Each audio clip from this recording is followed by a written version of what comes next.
Welcome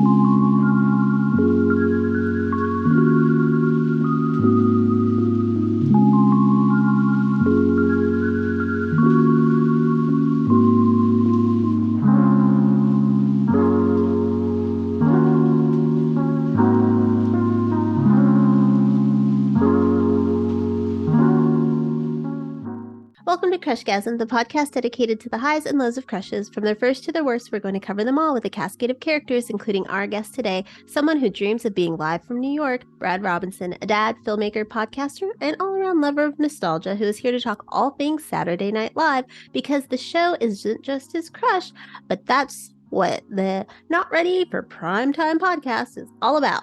Brad, how are you? Hey, I'm great. Thank you. How are you? I'm doing fantastic. In the middle of a move. I have 2 days I have a lot of stuff, Brad. I have a lot of stuff in a 3-bedroom apartment. I'm a hoarder, but I'll get through it. I still have the kitchen to pack and like the bathrooms, and I have over like 100 things on the wall. Like, I love art and stuff, pop culture art. It's like pictures of like the Broad City Girls as Daria and Truman Show and stuff, not like fancy art. But I did all that yesterday. So before we get into things and I continue packing up my life, where can we find you and your shows online? Well, as you said, our show is the Not Ready for Primetime podcast. We are taking a deep dive at the original era of Saturday Night Live, seasons 1 through 5. We are on Twitter, or X, whatever it's called these days, Facebook and Instagram at Not Ready, and then the number 4, Not Ready for PT Pod. So you can find us there when we're not talking about our show itself. We do a lot of old school Saturday Night Live on this date and comment on current episodes. And our podcast is available on Apple Podcasts, Spotify, everywhere you can find podcasts. The usual suspects. The usual, exactly. Sure. So this crush, this infatuation with Saturday Night Live spawned from something that I think is pretty antiquated now, and that's syndication. You were going through the channels, you found Comedy Central, and bam. Was it one of those instances where you sort of like fall in love with the show instantly? Yeah, when I did discover it, and this was in the mid 80s, so at that point, a lot of the people from the old seasons of Saturday Night Live were very big in 80s comedies, your Chevy Chases, your Steve Martins, your Bill Murray. So I had known those people as movie stars, and then you go back and see them younger when they were starting out and on that rise was amazing. So when I did discover this show, Saturday Night Live, I immediately fell into it. That's interesting. You say Chevy, Bill, Steve Martin. I'm part of the I Did Not Make These Rankings podcast network. Very long name, I know. And right now on Masturbators, they're doing this like social media bracket of like 80s comedies. Yeah, I've been voting. Yeah. Oh, see, so you know that Chevy Chase is in like every other one when it started. I was like, this guy was booked and blessed in the 80s.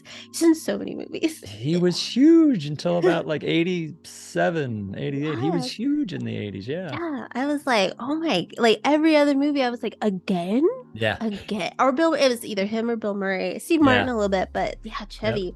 So what episode was like, do you remember the first one you saw? No, I think one of the first things I probably saw, or that I can at least remember, would have been, this is also going to be dating myself, but VHS tape of the best of John Belushi.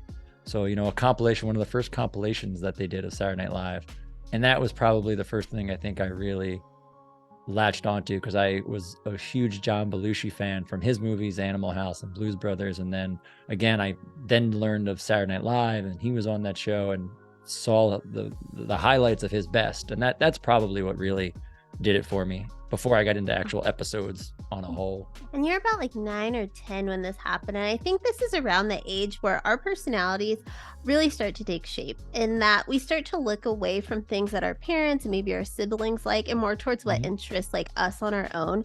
In hindsight, were you like, do you think you were seeking out something to call your own at that age? I don't think I was seeking out, but to exactly your point, I was at that age where you start forming your own opinions and your own likes. And it was a very interesting time because, and it's one of the great things about the show Saturday Night Live, that it's been around for 50 years, is there's constantly new generations of people who discover it and like certain eras and are into it and will argue that theirs is the best. So when I was discovering these old episodes from the 70s on Comedy Central or on videotape, weekly there was a new current live show happening, and that was a lot of people say that, like, the second golden age of Saturday Night Live, when you had Dana Carvey, Mike Myers, Phil Hartman, Dennis Miller, John Levin. So like the new episodes that were happening were awesome and fun and hip, and you could cling on to those, and at the same time discover the original ones with John Belushi and Dan Aykroyd and Bill Murray and Gilda Radner and Jane Curtin. So it was an amazing time to discover this show, because at simultaneously two of the greatest eras you were getting into. Yeah, you really got that crux of SNL right there. But how much like of your sense of humor do you think was based around like discovering SNL at that point? Because I think like for me, I'm such like I grew up with South Park, so and Daria, so it's like I'm totally like that sarcastic and I throw an F-bomb once in a while, like whatever, blasé. But like for you, you have these like comedy gold as a child. I very much so. It's so funny. And our podcast, we go back and we watch, the first 5 seasons episode by episode. There's stuff I've realized that has been like ingrained in my brain for 30 years that I forgot that's where it came from. Like it came from these old episodes of Saturday Night Live. And so it very much influenced my comedic tastes and my comedic personality. 100%.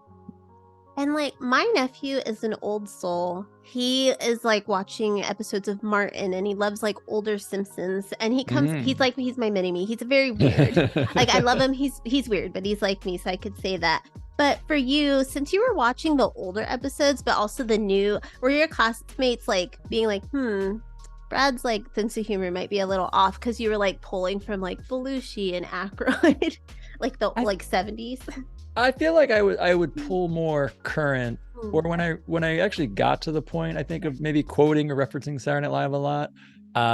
It was more in the 90s, and I was more contemporary, because at that point it was the Farley, Spade, Sandler days. I think Dana Carvey and Mike Myers were on their way out, but that was probably when I really started incorporating it into like my daily life and friends and stuff. Because when you're 10 or 11, I feel like I'd watch it at home and stuff, and maybe there was 1 or 2 friends I'd talk to about it, but it wasn't until I got a little older when it really became kind of part of the DNA, I'd say. I'm glad you mentioned Sandler, Spade, Farley, because for a lot of people my age, that's like, I mean, like you said, every generation thinks theirs is the best. And for like my age, like a lot of people my age think that was like chef's kiss. But since your show kind of deals with like the first 5 seasons, how do you feel like those seasons compare to like the 90s, that era where you were pulling from the most with your friends? It's interesting. The thing we've learned the most on our show is, Saturday Night Live in the 90s was kind of an institution by then. It was already almost 20 years. So they had their formula. They knew what they were doing. What's been really fun watching these old episodes is they're making the show up as they go along, especially the first 2 seasons.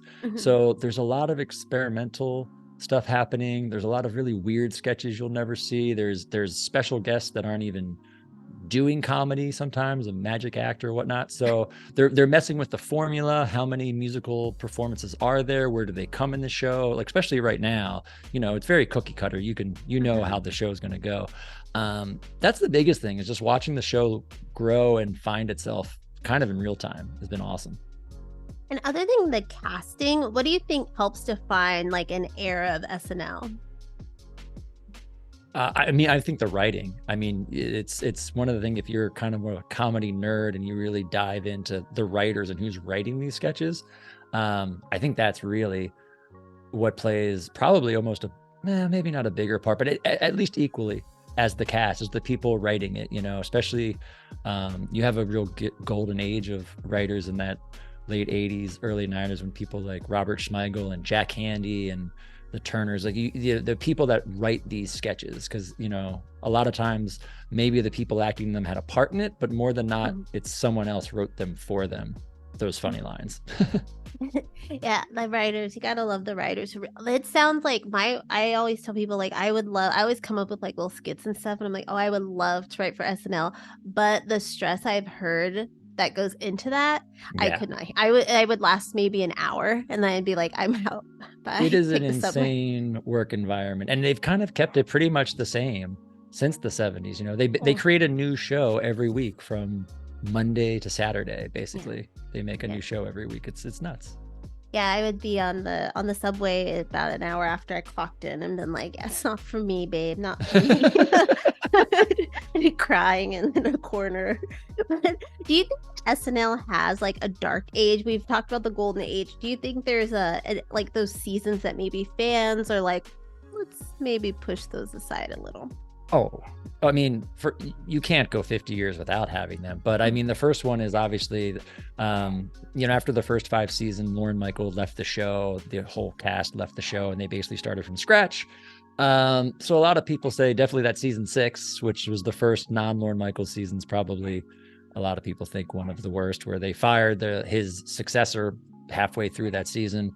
And they're basically season 6 through 10. Lorne Michaels comes back to the show after season 10, but that's kind of considered a dark period, season 6 through 10. Aside from, we do get Eddie Murphy during that time, which is huge, obviously.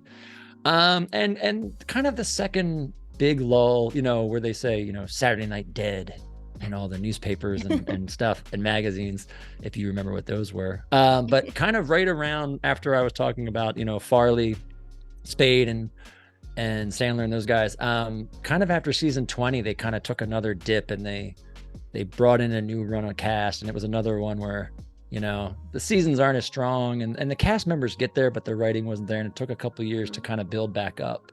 But it's, 50 years, you're going to have ups and downs. Do you think, like, I know Disney is the same way, and Disney has, like, after Walt died, they kind of had that, like, Bronze Age, they call it. But in hindsight, that had some really great movies. You had Robin Hood, The Rescuers. Like, people hated them then, but they're beloved now. Do you think that's going to happen with these, like, season 10, 6 through 10, season 20?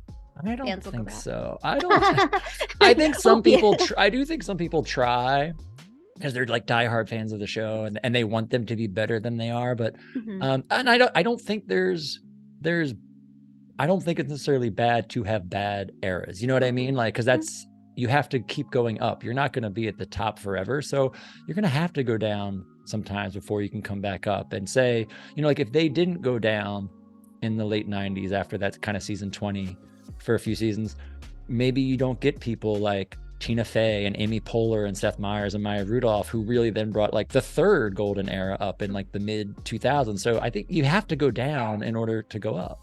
Yeah, you have to break to grow. I was just listening to Conan's podcast with Arnold Schwarzenegger, and he was talking about that. And it's pretty funny. So funny. Arnold Schwarzenegger is one of the comedic like heroes of mine. He's so funny. Just like you wouldn't expect it, but he just pulls out old things he says, and he's like in on the joke. I love it. Love it. Something I also love though is that SNL is like this time capsule, because like you not only get the evolution of like trends in comedy throughout the years, but also the fashion, vernacular, music, news stories via Weekend Update. When you're watching older episodes, what's your like favorite aspect of them that helps you sort of time travel? My favorite aspect is just seeing what kind of stuff sticks, like would still work today. Especially nowadays, a lot of the comedy that we're watching in the 70s doesn't necessarily translate well today, either with political correctness or just or just what's funny and what's not, and kind of the vibe and what they're writing about is just different. So it's interesting to watch those things. But as far as being excited, it's seeing what sticks, and also seeing you mentioned it, the musical acts, seeing what musical acts, which were, in their prime in the 70s, perform, are really great. I was gonna say another favorite thing I love is always the musical guests. Do you have any like favorites from those older episodes that you're like, wow, it'd be crazy to have been in the audience to see, XYZ? Oh my goodness. Well, I mean, the Rolling Stones host and are the musical guests for the premiere of season 4. That would have been insane, I'm sure. Oh my goodness, who else? We just did an episode with Joe Cocker as musical guest. That was pretty cool. I love John Belushi. To see the Blues Brothers as the musical guest from season 3 would have been pretty great. People like Blondie are on. There's just so many of those kind of great acts. Yeah,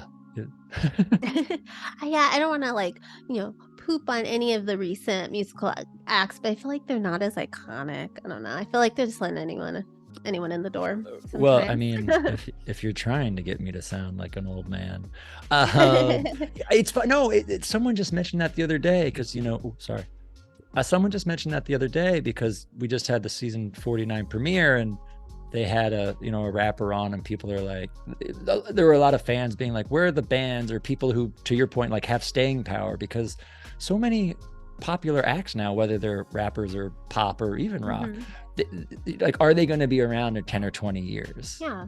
Even 10 years ago, like the acts that were on, are they still around? Are they popular? Saturday Night Live now, I'd say one of the difference, say now, between now and say the 70s, now Saturday Night Live can get acts that are very popular and at the top of the charts. The flip side of that is they may not be around in 10 years, 5 years, 2 years, where in the 70s they would take gambles, and you're seeing people who might not have been at the top of the charts at that point, but they have staying power and of them now 40 years later. And it's fun to see people like Patti Smith grew in season 1, was like a nobody, and like she goes on to be like an iconic performer 40 years later.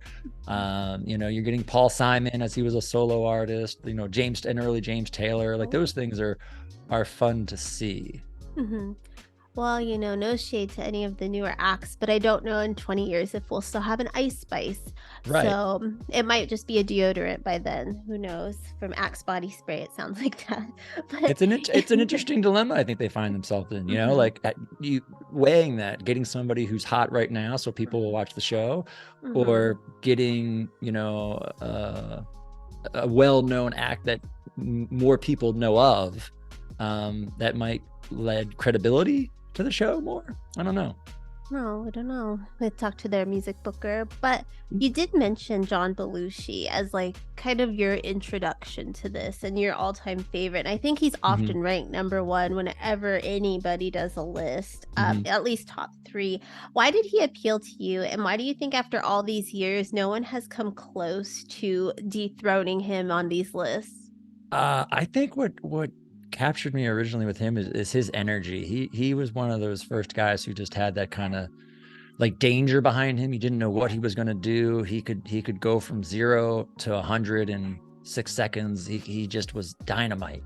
And you could just kind of just tell he brought that electricity to his performances so many times. So that's what originally drew me into him.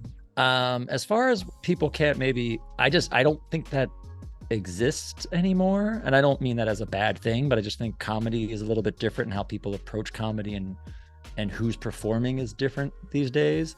But as far as taking him off that pedestal, I mean, I don't know, it'd be interesting. The 50th anniversary is coming up next year, so I'm sure these lists will all come around again.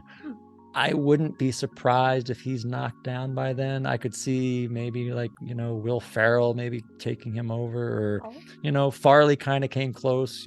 That's obviously the comparison you get the most to John Belushi was when Chris Farley was on the show. Chris kind of had that a bit, and I loved Chris Farley. But yeah, I mean, I do think he did a lot. He could do a lot. He could sing and do impressions, and he could be comedic. And one of the things we've noticed in the early seasons is before he got to be kind of what everybody knows as crazy live wire John Belushi, is he could act, and he could really do kind of dramatic pieces and more quiet pieces. And he really has a lot in his toolbox he can go to.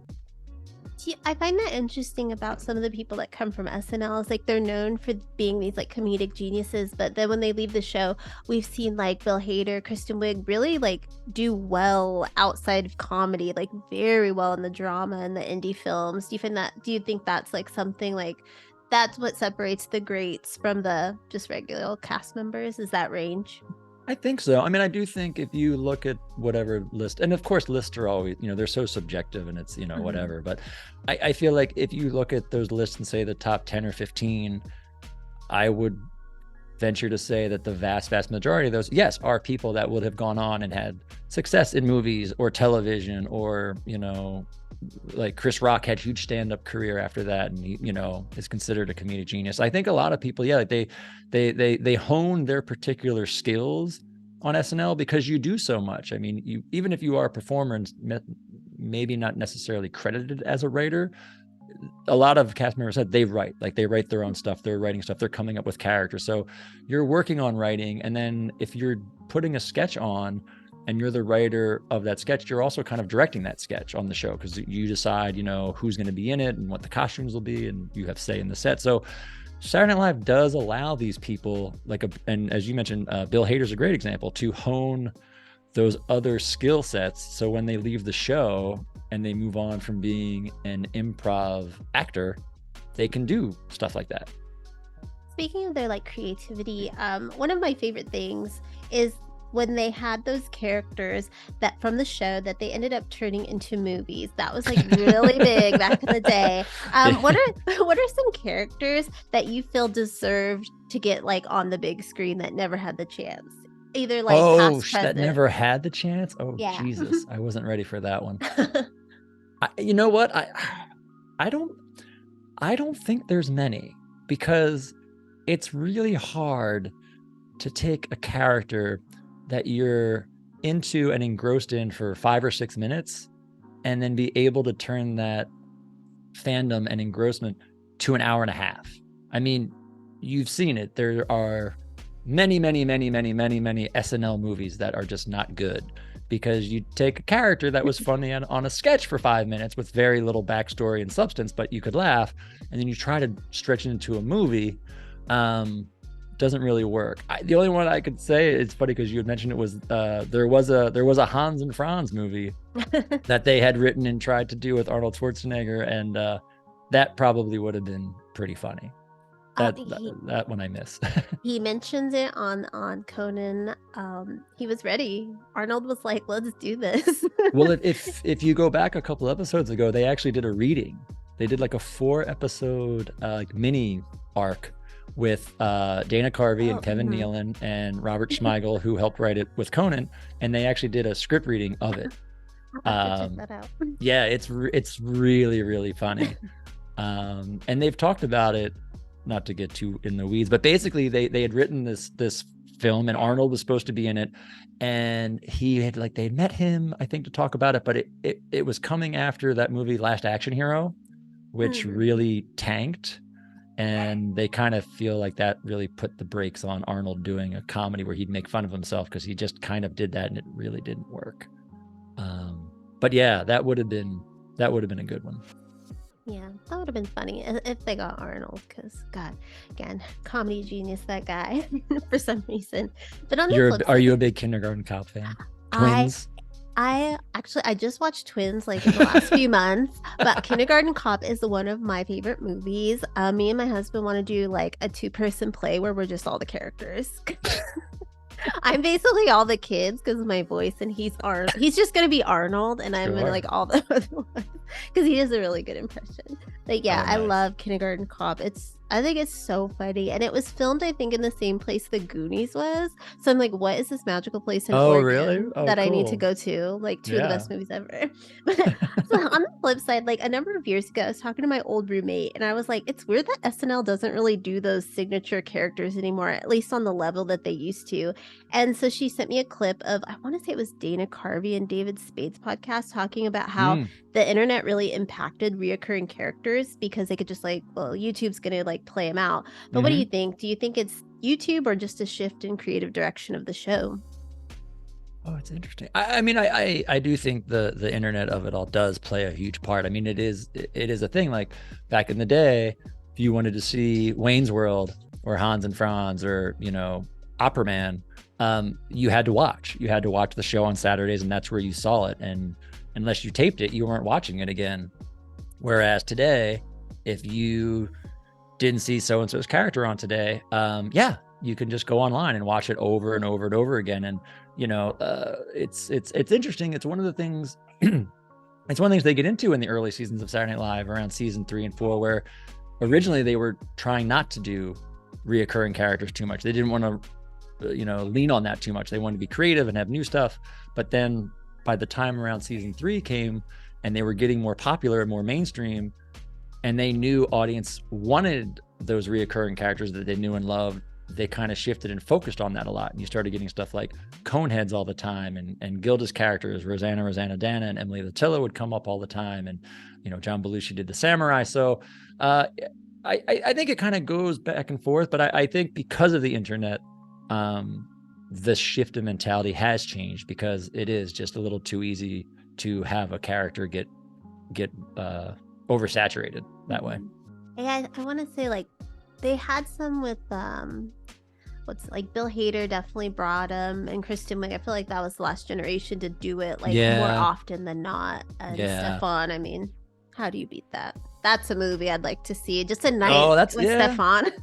It goes all to the writing. You know what I mean? Like, the characters are great. You just need someone to write it compelling enough where you want to watch that person for an hour and a half, or those people for an hour and a half. But it's tough to do. But yeah, Stefan would be an interesting one. You put him in the right setting, it could be fun. A night out, like where he's just going club hopping. Just like one of those nights, set one night, just let him go. Maybe he'll meet the night at the Roxbury guys, can have a cameo. Just let it go. Just bye. Yeah. Be funny. I feel that's why, like, in the more recent years, I feel like you've gotten away from the reoccurring characters, maybe, but you're getting a lot more impressions, and I think you're doing, and you're seeing those a lot more, because they can live on a little bit better, in the internet world of it all and social media, because everybody knows these people, and seeing them make fun of people they know, that's kind of where I think that's replaced the reoccurring characters of, say, like the 80s and 90s, is now, the impressions, and more often not political impressions. But I think that's kind of where they've gone, and that's where they're lining up their comedy. Yeah, I really love when they have like the auditions for movies. They haven't done those in a while, but those are really funny. I'll just put those on like YouTube, and I'll watch like the whole compilations of those, because they're always so good. Those are good, yeah. And it's like you can get people do their impression for like 10 seconds. It's like just enough, and you enjoy it, and then you're getting somebody new. I love Bill Hader's my favorite. That's why I bring him up a lot. But Bill Hader doing the guy from MASH. Alan Alda? Yeah. As soon as you said Bill Hader, I knew you were going to Alan Alda. That one. Yeah, he's my number one. That's my number one guy. Not why I started watching. I actually didn't watch SNL until my friend was like, "You have to see my new boyfriend, Jimmy Fallon." So I was an in living color kid in my household, so I didn't really. But I loved Chris Farley as a kid. I loved Tommy Boy, but I didn't go back and be like, "Oh, I guess Saturday night I was like too into Snick on Nickelodeon," and then go to bed. But so you have been in love with SNL for well over 3 decades, from Comedy Central to your VHS tapes to watching it live every week. What has kept you a fan that long? Because it's hard to be a diehard. You want to see what they're gonna do. You know what I mean? Well, one, it's still around. You know what I mean? It's still here, and there've been other sketch shows that have come and gone in the last 49 years that they've been on. But I still watch it because you want to see, what are they going to say? It's one of the great things about the show is, you mentioned it earlier about how it's a time capsule of the era or whatnot, but it's also a time capsule of what's happening then and there. And we've, again, on our podcast, have gotten to this because so many of their jokes are just, 1975, 1976 references. So it's fun to live your life, and you see what's happening in the news and what ridiculous things are going to happen. And you're like, okay, how is Saturday Night Live going to tackle that this week? There's so many times you're on social media and people being like, is this a sketch or is this a real news article? Because or like, I can't wait for this is being done on Saturday Night Live. Yes. So that's really what it is. It's still very topical and timely, and I just love to see, what are they going to do? How are they going to skewer this celebrity or this faux pas some famous person made, or this ridiculous event in life. So very, very true. Me and my old roommate over like we'll text each other like, "Oh, I hope they do this on SNL." Like I don't watch too much. I watched the Pete Davidson clip where he did the I am Ken. I just want to know how much money was spent on that. It was so well done. Yeah. I was like, did they just go to the Barbie set? This is so good. But what are your hopes as the show continues and we sort of head towards a whole new chapter with the possibility of Lorne Michaels possibly retiring and handing over the reins to someone new? I mean, I hope it stays on because it just is fun, and I'd be intrigued to see what happens when he leaves and who takes over and what kind of new sensibilities come of that. And I want to see a new breakout star. I feel like, it's been a long time. Like Kristen Wiig, I think, was kind of the last big breakout star, I want to say. And your Farleys, your Sandlers, your Will Ferrells. So I'm kind of interested to see like when, like anybody right now in a couple of years, and could really be that person, that new person. That's what I'd say I'm most looking forward to seeing what happens. Yeah, I feel like they're so ensemble. You don't have those breakout stars anymore. Well, it doesn't help hopefully. you have 25 people on the cast now. I mean, it's I mean, even the intro's 30 minutes. One of the comments I made as I was watching the 49 premiere on social media, I was like, Jesus, these opening credits are long. Because there's just so many people they got to get through. Oh my God. They went through every borough of New York to shoot everybody. That's just like, Jesus.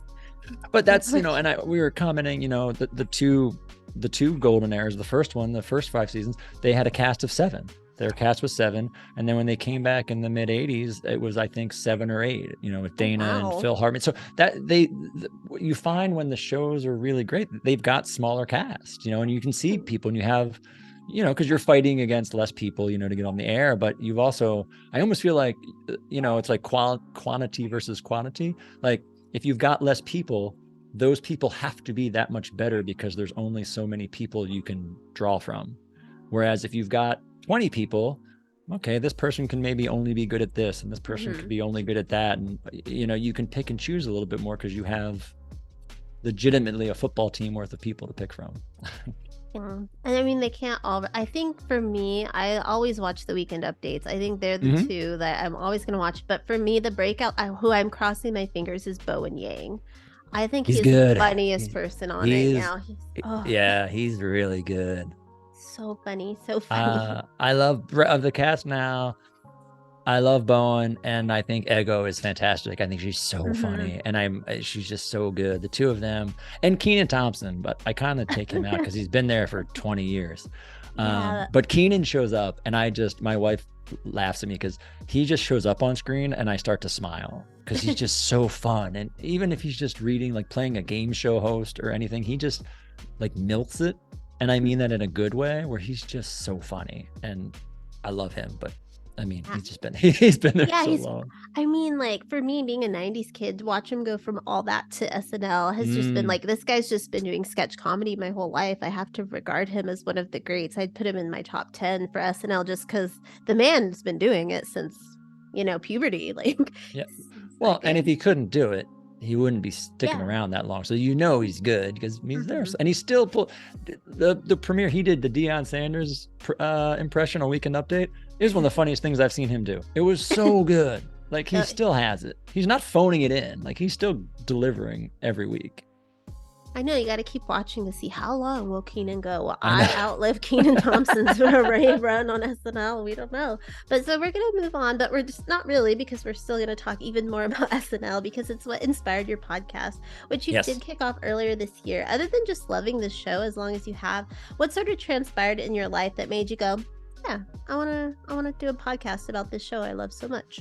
I was just enjoying it. I found myself kind of getting back into it, and I've done this over the course of my fandom. Is I've stepped away from the show, and then I've gotten back and forth. But in the last year or so, just honestly discovering other podcasts that have been talking about the show, and I really enjoyed listening to them, and just in listening to them and learning like, oh, maybe there is an audience for people to talk about the show.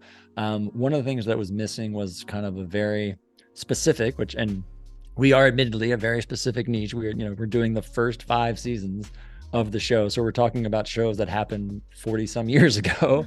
But thinking, maybe people would want to see it. And I was just like looking ahead at the 50th coming up.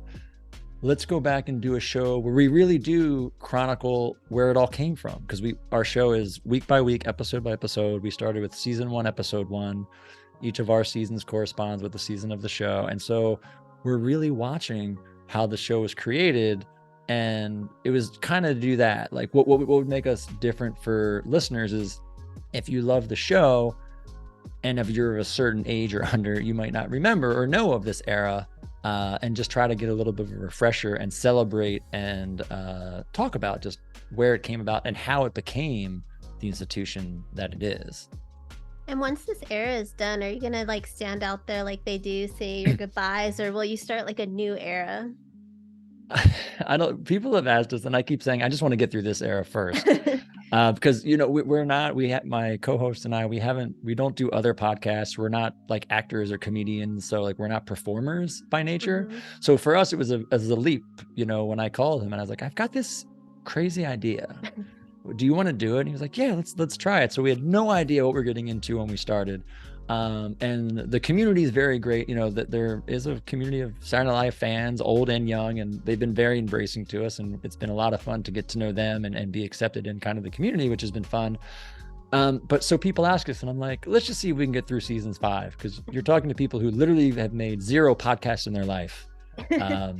So I do think if we can get through season 5 and we're still going and we're still liking it and people are still listening, my knee-jerk reaction is I think we said this the other day to somebody who was on our show, like, I think we're just going to jump ahead to like seasons 11, 12, like what I was saying, the second golden era, the Dana Carvey, Phil Hartman, Jan Hooks era, and get into those, because I think that's the next really great fun era to get into. That sounds fun. Definitely with Dana Carvey. I just watched Wayne's World also for the first time For the year. first time? Oh my goodness. Okay. Brad, I love TV. Movies, though, are a whole other beast, because I don't know, I could sit there. I'm one of those people where you're like, oh, a new show's out. I'm going to spend all day watching it. But an hour and a half movie or 2 hour, I'm like, this is just too much pressure. I also like growing with the show, you know, over the seasons. But the movie is just like one and done. Sure. So, like, there's so many. You'd be surprised. I just watched Ghostbusters the other day. Oh my God, you're killing me. I know. I know. How did they well, Ghostbusters I've seen somewhat recently. How did Wayne's World hold up? I probably haven't seen it in 15 Loved years. it. Oh, good. Oh, that's good. Yeah. Ghostbusters, it was fine. Sorry. What? Oh my I goodness. know, I thought Bill Murray was weird. He's like a creepy dude. And I really, what did I like? I thought I liked Egon. He was cool.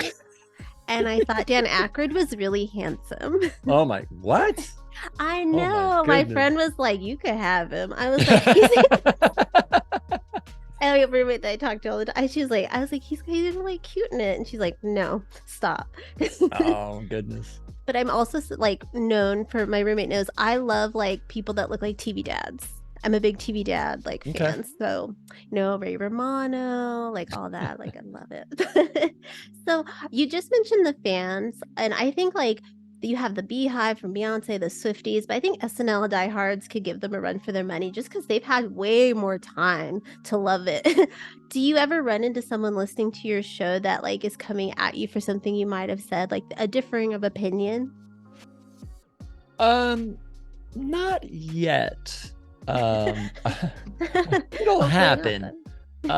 We've had one. The only kind of real blowback we had is we did an episode from season 1, just kind of a pretty infamous episode where they came back in the summer and they had a host, was this actress Louise Lasser, who was on a television show called Mary Hartman at the time, and it's kind of gone down in the history of SNL as like one of the worst episodes ever, and she was one of the worst hosts ever and got banned from the show, and we kind of really dove into it a bunch. And one of the people who didn't like our discussion was one of her co-stars from the show, Mary Hartman, and started like going after us on Twitter. And we had a guest on that episode, and she was like going after our guest, and so he like there was like a Twitter battle going on between them, which was funny. So that's probably the only instance of, other than that, because you know it's you know, we're there to celebrate the show, so we try to be as positive as we can, even though I'm kind of the grumpy one of the two of us. But it's we do try to celebrate it, and because we're fans of the show and we love the show. So it's more like someone will be like, oh, I can't believe you didn't love this sketch, that was funny, or this was so much better than that. But it's all usually pretty good natured. And in talking to you, I could tell that you could probably win like a Saturday Night Live trivia night all by yourself. But has there? No, I mean, I don't know, but I was gonna say there are some fans though that just know even more, like way more than I do. Like they're so in depth, and especially I know this era very, very well, the early years, because this is what I grew up on and kind of formed, again, we talked about like my comedic outlook, and the mid 80s and 90s. But there are people who like watch the show from the last 10 years where they know like every writer of every sketch, and it's insane. Like I'm amazed at the wealth of knowledge they have. Yeah, no, everyone's usually pretty good for the most part, because we're all fans. So you're just like, no, you're wrong. I think you meant this or you meant that. But try to have it to keep it as fun as we all can. Have you like uncovered any like new information in doing the show that you're like, oh wow, I learned something new today? Yeah, I mean, there's tons of stuff. We reference every episode that we do as much as we can with books and articles from the time and stuff. So some of the stuff, there's a lot of stuff I've forgotten.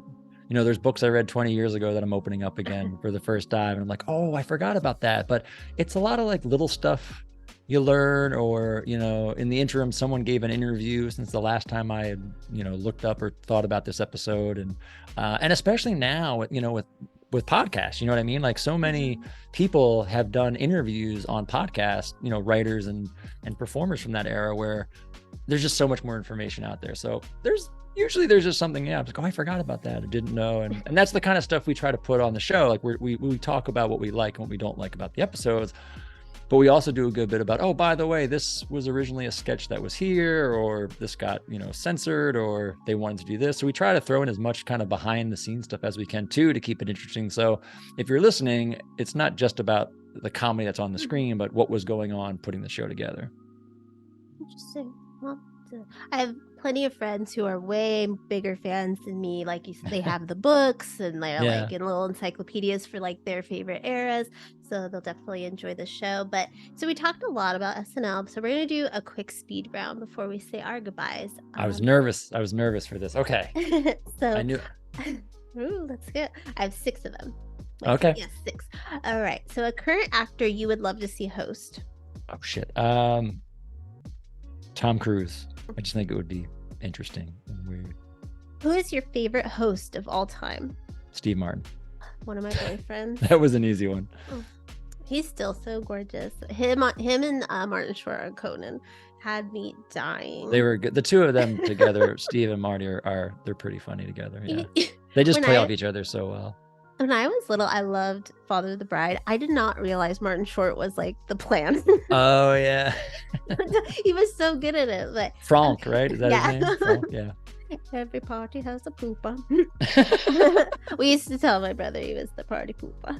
So a reoccurring character you thought was a tad bit overrated. Oh God. Overrated. Jesus, I don't know. Maybe Opera Man. I don't know why that's coming into my mind. He was funny. I'm trying to think of somebody they milked a little bit too much. Oh no, Roxbury brothers, the Roxbury guys. Yeah. Someone who auditioned for this show that you were shocked didn't get it. Oh my God, there's so many. Kind of weird would be like Nick Kroll, because he was such a good performer and had the Nick Kroll show afterwards. Kind of Jim Carrey, maybe. That one's crazy. You think about it, yeah. Wild. Lisa Kudrow's one. I think just I've heard her mentioned in interviews a lot recently, but like Lisa Kudrow is so funny and she didn't get on. There's just so many. Carell and Colbert, I think both auditioned, didn't they? Yeah, there's just so many that you're like, wow. Well, I'm glad Steve Carell didn't get it. Where would I be without Michael Scott? So what 2 cast members from different eras of SNL would you have loved to seen it in a sketch together? Probably Belushi and Farley. Oh. I think it would have been amazing to watch those 2 together. And lastly, you're Mount Rushmore of SNL, so you're 4. Oh, Jesus. They're all going to be old. Harvey, Dana Carvey, John Belushi, Phil Hartman, and Jan Hooks, maybe?